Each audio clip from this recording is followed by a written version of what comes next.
Bom dia a todos, bom dia aos ouvintes da Rádio Povo. Eu agradeço mais uma vez ao espaço. Estar aqui é sempre um prazer, sempre com pautas tão importantes, né, Garcia? Trazendo aí informações de qualidade à comunidade, tá?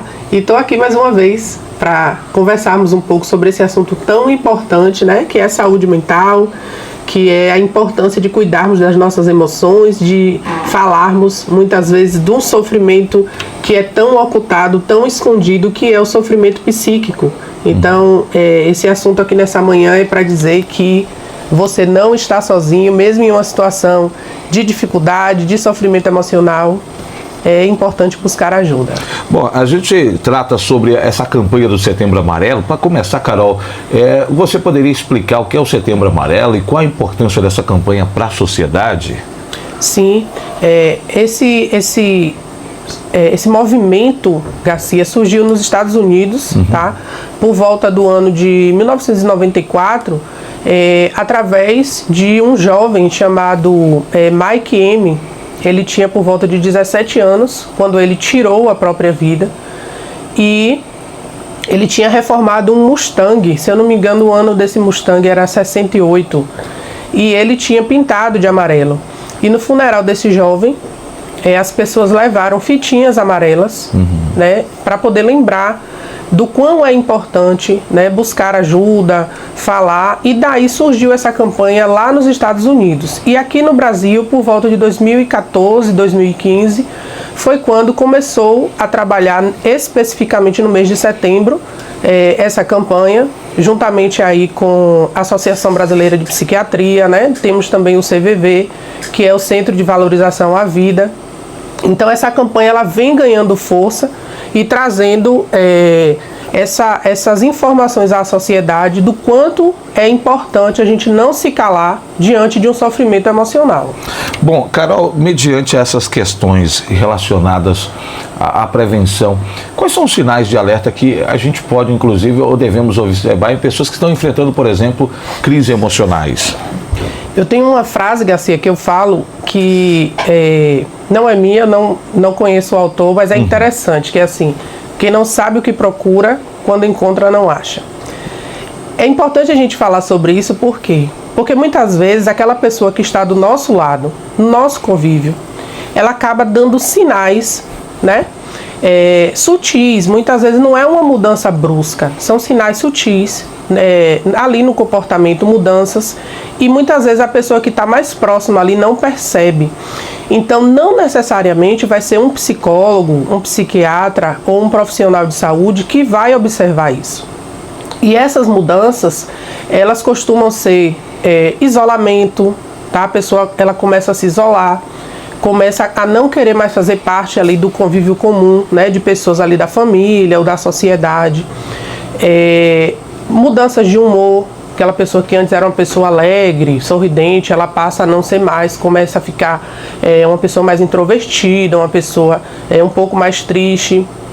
Nem sempre isso acontece, mas são sinais. Às vezes a pessoa continua normal, na convivência normal, sorrindo, interagindo, né? Então, assim, são sinais que o que é importante observar é que não existe uma cartilha, um padrão de comportamento que vá mostrar que a pessoa, né, tem esses pensamentos de desistir da vida. Mas é essa mudança. A pessoa ela costuma se apresentar de um jeito, mas quando ela está em situação de sofrimento psíquico, ela começa a alterar, né, a mudança no apetite. Então, as próprias falas, que muitas vezes são tidas como drama, as pessoas falam que são drama, tá falando isso para chamar atenção. Não necessariamente a pessoa vai dizer assim, eu vou tirar a minha própria vida, mas ela vai dizer assim: ó, Garcia, eu tô com vontade de sumir, de ir embora e ninguém nunca mais me vê, de dormir e nunca mais acordar. Então são falas que mostram desesperança, tá? Que por trás daquela fala percebe-se que a pessoa não vê mais uma solução, não vê mais sentido na própria vida. Então são pequenos sinais que uma pessoa ali da convivência, ao perceber, a gente orienta assim, que encaminhe para um profissional, né? De preferência um psicólogo ou um psiquiatra. Então, de fato, seria até a minha dúvida nesse caso. A gente conseguiu ter esses sinais, ter essa percepção. As pessoas próximas, familiares e amigos podem ajudar, e de que maneira podem ajudar alguém que esteja passando por um momento difícil como esse?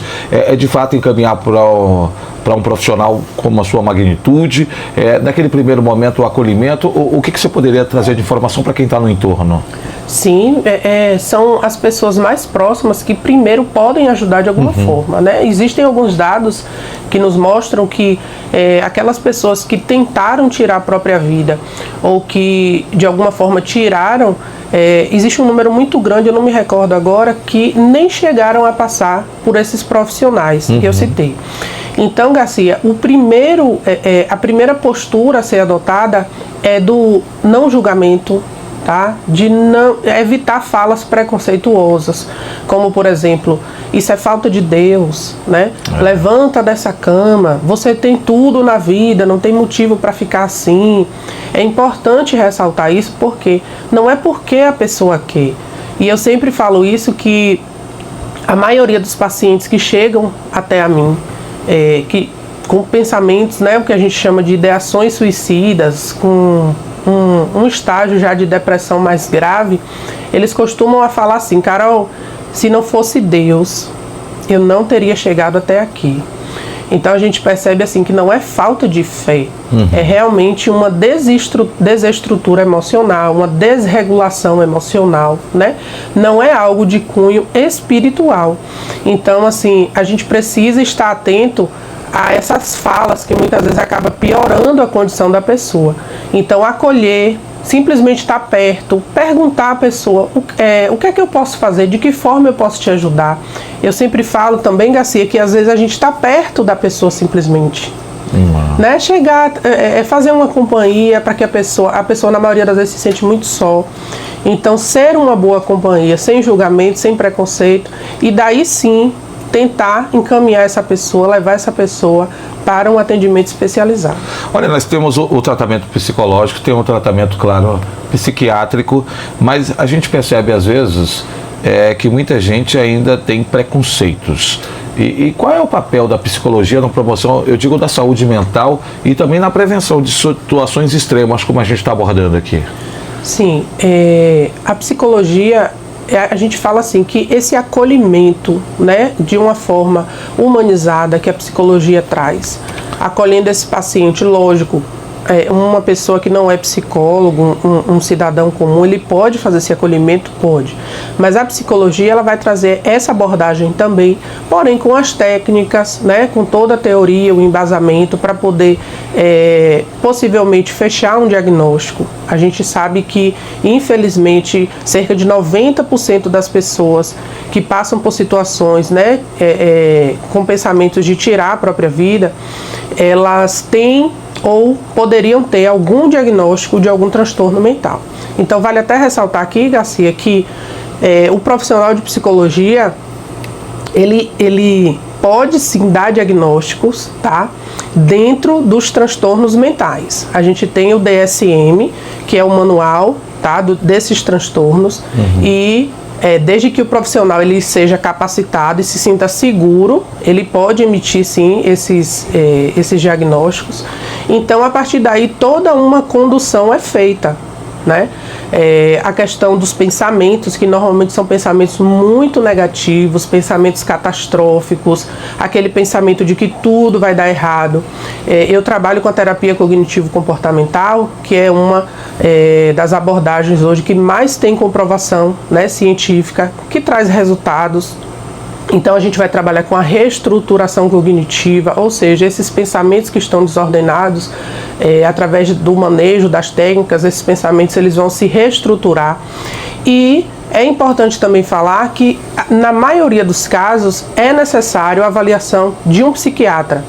E o psiquiatra ele entra justamente com a questão medicamentosa.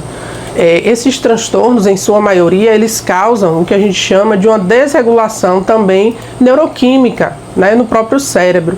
Então é importante essa avaliação para que o profissional de psiquiatria ele possa ver qual a medicação mais importante, necessária e entrar ali, né, como ele achar melhor, para poder a gente ter melhores resultados no tratamento. Então, é importante frisar também que não é simplesmente como as pessoas falam: eu não vou tomar remédio porque vou ficar dependente, né, vou tomar esses remédios pro resto da vida.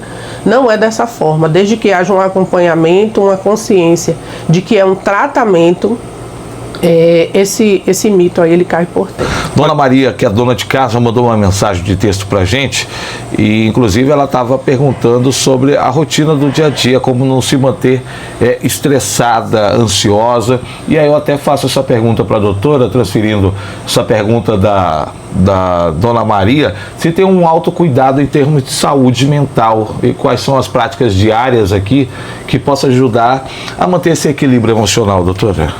Sim, Garcia, é importante lembrarmos que nessas obrigações do dia a dia, infelizmente, pode acontecer de, por exemplo, laços sociais, né? O que são esses laços sociais?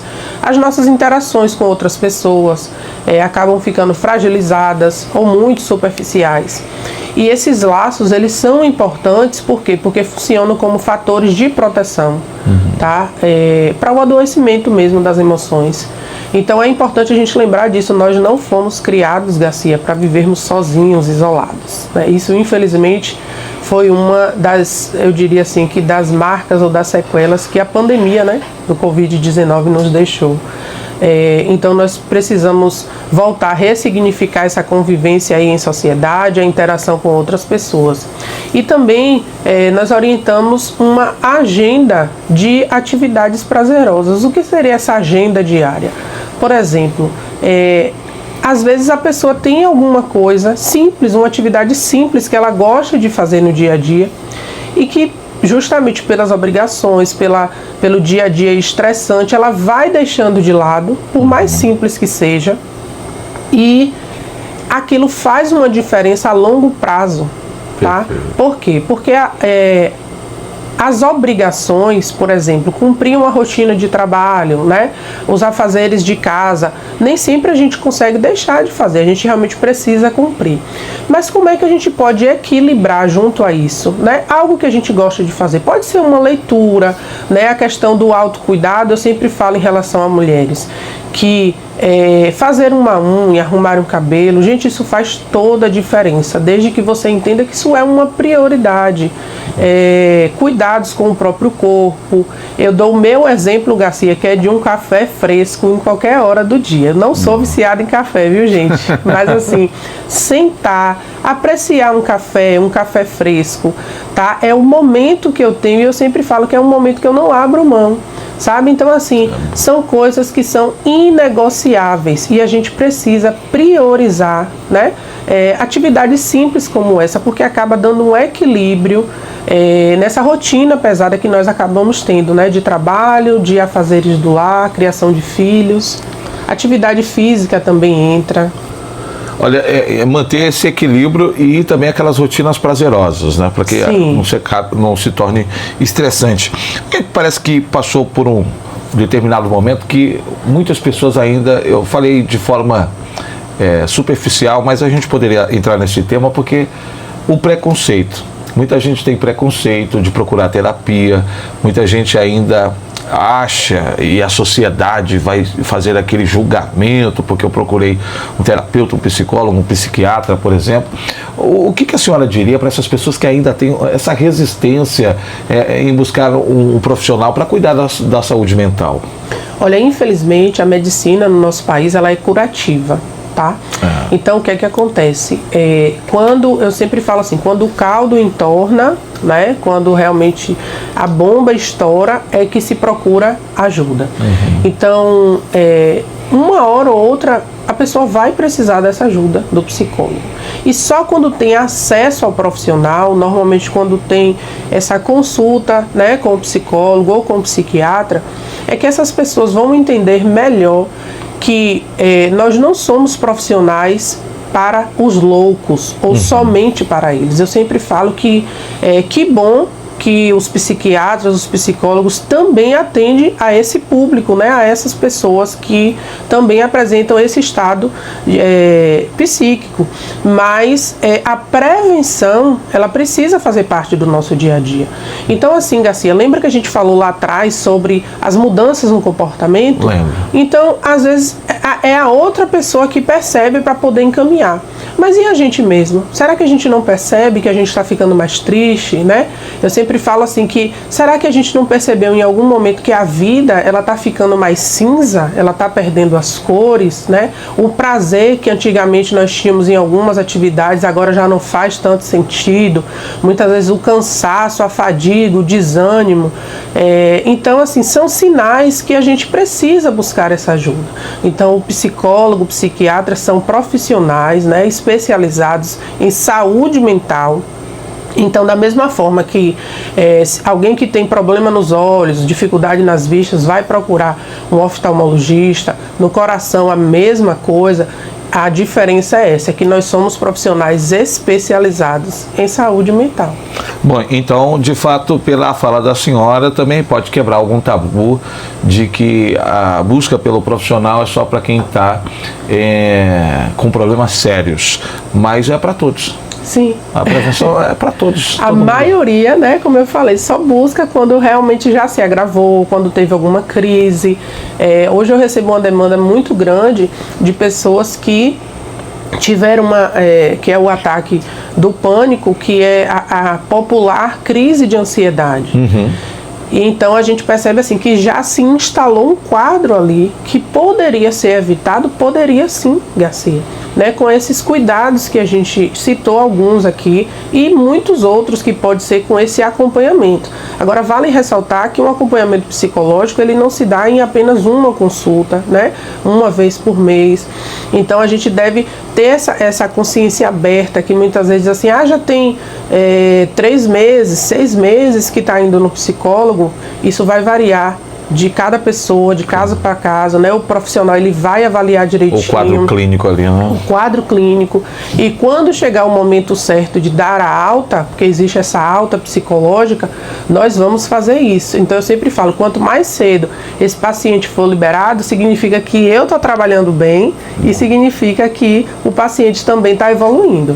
Olha, papo bom, infelizmente passa rápido, minha gente. Eu vou convidar a doutora para estar com a gente no próximo momento, para a gente diferenciar ali, por exemplo, o estresse, da depressão, da ansiedade, a gente entender mais ou menos de como que funciona.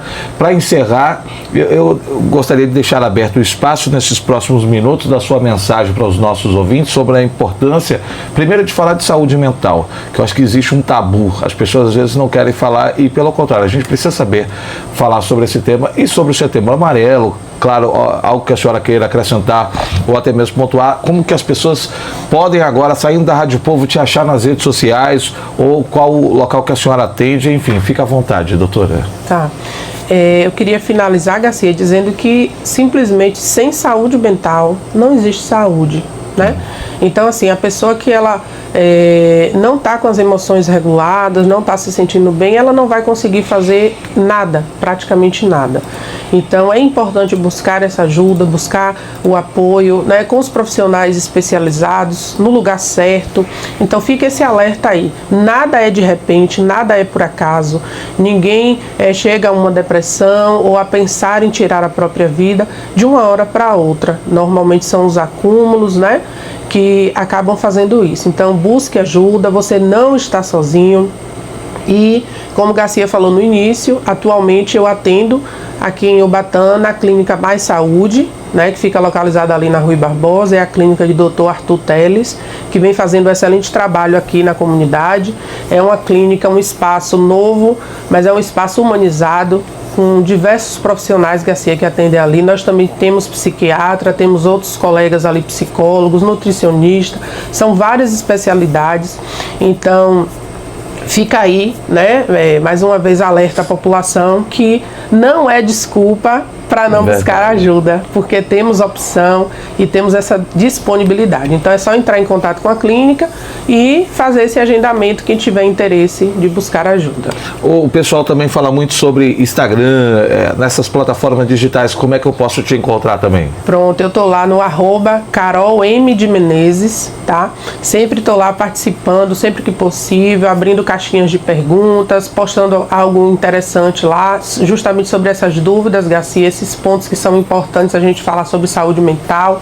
E é só procurar lá o Instagram e pode falar comigo no direct, assim que possível eu respondo, e estou disponível também nas redes sociais. Olha, muita gente parabenizando, tem a Sônia Cabral, tem a Rosilene, a Ana, a Jandira Bulhões, enfim, muita gente aqui nas plataformas da Rádio Povo, mandando um abraço para a senhora, muito obrigado. Vamos marcar para a gente falar sobre essas diferenças de estresse, a gente tem a ansiedade, o quadro clínico e também a depressão. Sim, agradeço a todos aí, os ouvintes, pela participação também, que Deus abençoe. Obrigado, Garcia.